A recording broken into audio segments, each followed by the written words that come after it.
Merci beaucoup pour votre présence et d'avoir accepté d'être le grand témoin de ce colloque annuel de l'AFRA. Tout d'abord, avant de parler plus spécifiquement de la libéralisation du transport ferroviaire, peut-être de manière générale, expliquez-nous à quoi sert la concurrence et quel est le rôle de l'autorité de la concurrence. Merci de l'invitation à intervenir aujourd'hui. On a déjà eu l'occasion d'échanger avec une partie des partenaires aujourd'hui sur l'avis que l'autorité a rendu il y a quelques mois maintenant sur le sujet. Alors sur l'aspect concurrence, le rôle de l'autorité, c'est simplement être quelque part l'arbitre des marchés. On a beaucoup parlé sport ces derniers mois avec les JO à Paris, mais donc je vais essayer de faire un petit parallèle ici. Mais finalement, si on s'est bien rendu compte que ce qui fait la beauté du sport et la beauté et ce qui pousse les athlètes à aller encore plus loin, c'est la concurrence de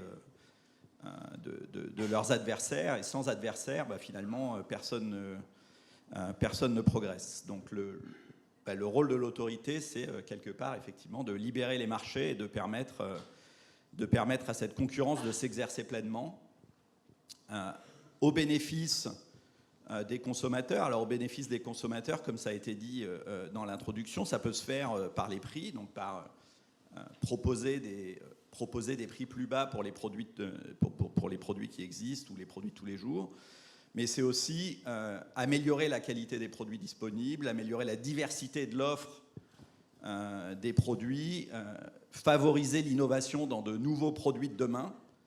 Donc c'est pas uniquement se battre vers la baisse des coûts permanente et des prix bas, c'est vraiment toute la gamme de ce qu'une entreprise peut offrir en termes de services, de qualité et d'innovation. Donc l'autorité, c'est rien d'autre que, comme dans le sport, l'autorité, c'est rien d'autre que l'arbitre de cette concurrence. S'il n'y avait pas d'arbitre, s'il n'y a pas de contrôle antidopage dans le sport, la compétition va mal se dérouler. On est juste là pour s'assurer que les acteurs respectent les règles. Quel a été l'impact de la libéralisation de certains secteurs? Je pense notamment, par exemple, au secteur des télécoms. Alors, effectivement, il y a un certain nombre de secteurs d'industrie de réseau qui ont été libéralisés au cours du temps, au cours des 40 dernières années, disons.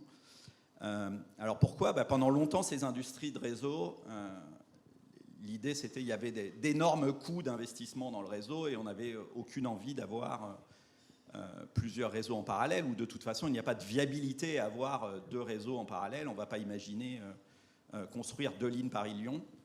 Je ne suis pas sûr que Mathieu Chabanel aurait envie d'en construire une deuxième en parallèle de celle qui existe, et c'est tout à fait normal. Il n'y aurait pas de capacité à rentabiliser un investissement aussi élevé. Et donc c'est ce qui avait conduit dans énormément d'industries à avoir un monopole, alors souvent un monopole d'État.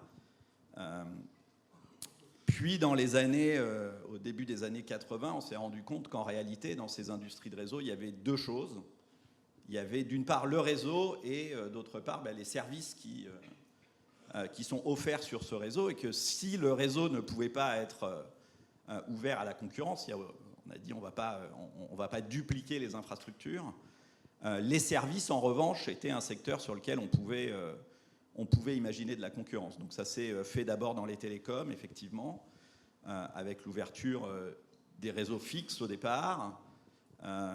Puis avec la baisse des coûts dans les réseaux, finalement l'ouverture, la coexistence de plusieurs réseaux dans certaines industries. Dans la téléphonie mobile, on a plusieurs réseaux concurrents.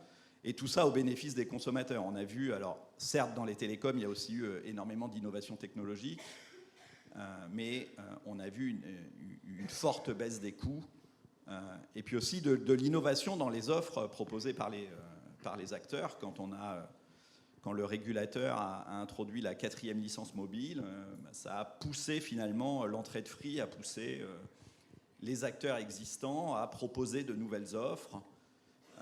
Et on est passé d'offres assez restrictives, notamment en termes de données, aux offres d'abondance qu'on connaît aujourd'hui, où vous n'avez quasiment plus de limites sur l'utilisation du réseau.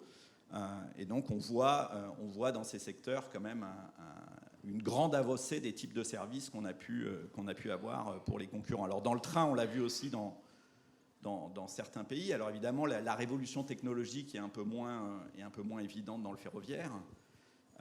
Mais on peut quand même imaginer, ça a été dit dans l'introduction, la diversité de l'offre, des modèles différents, à condition évidemment que cette offre puisse se réaliser.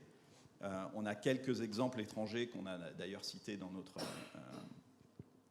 notre avis du mois de novembre. Alors, parfois avec des conditions de marché qui n'étaient pas, ou des conditions d'entrée sur le marché qui ne sont pas forcément les mêmes que les choix qui ont pu être faits, ou qui ont été faits en France. Mais par exemple, en Autriche, on voit bien il y a un énorme développement d'une part du fret, mais aussi du voyageur sur certaines lignes.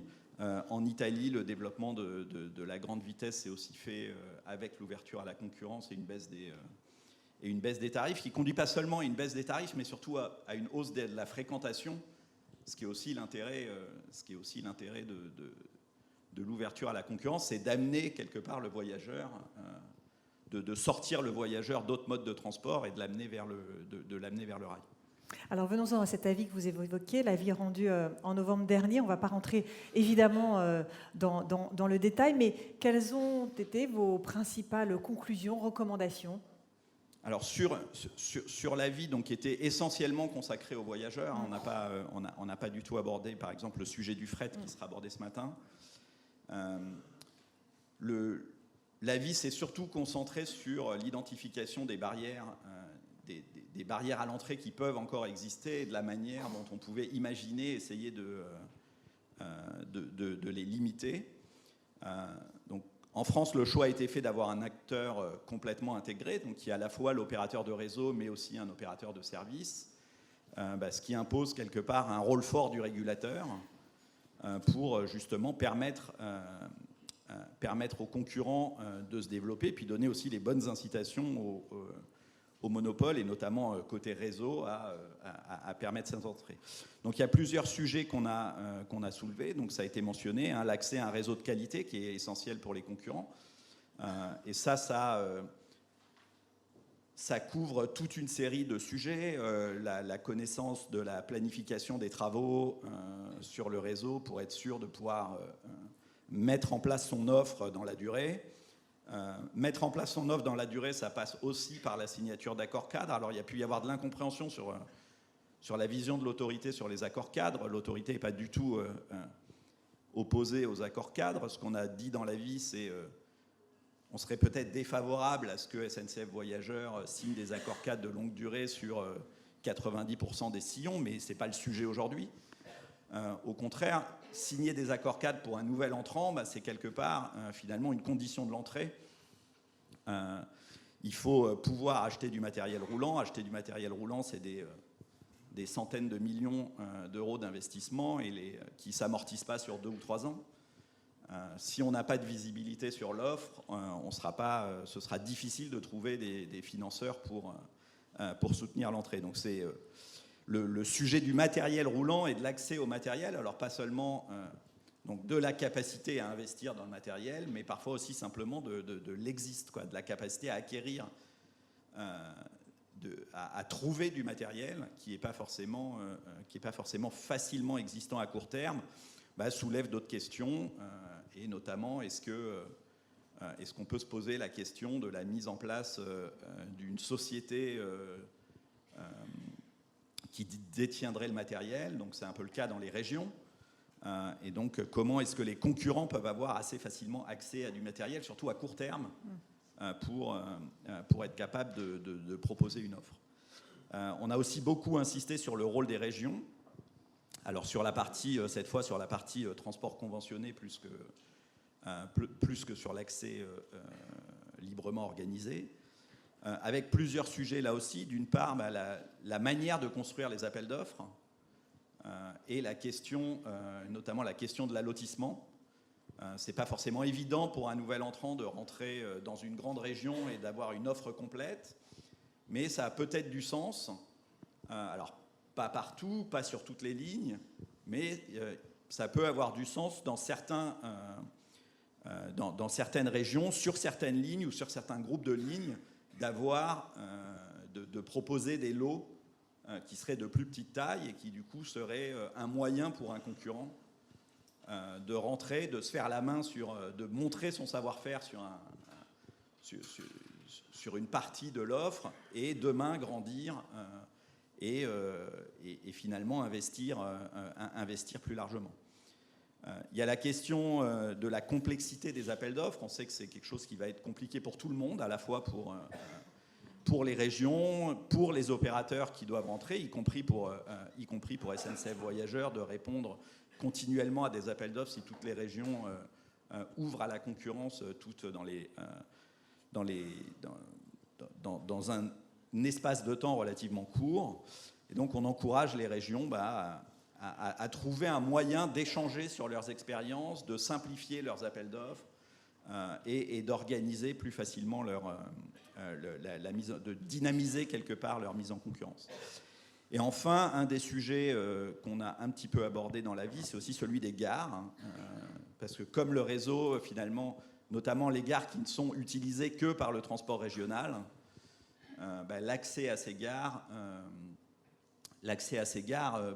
peut poser des questions, notamment si l'opérateur de la ligne n'est plus SNCF Voyageurs. Des questions d'incitation peuvent se poser de ce que SNCF peut vouloir faire de ces gares. Est-ce que du coup les régions ne devraient pas avoir un rôle plus important dans la gestion de ces gares spécifiquement utilisées pour le transport régional? Merci beaucoup, merci Thibaut Verger d'avoir été le grand témoin de ce colloque.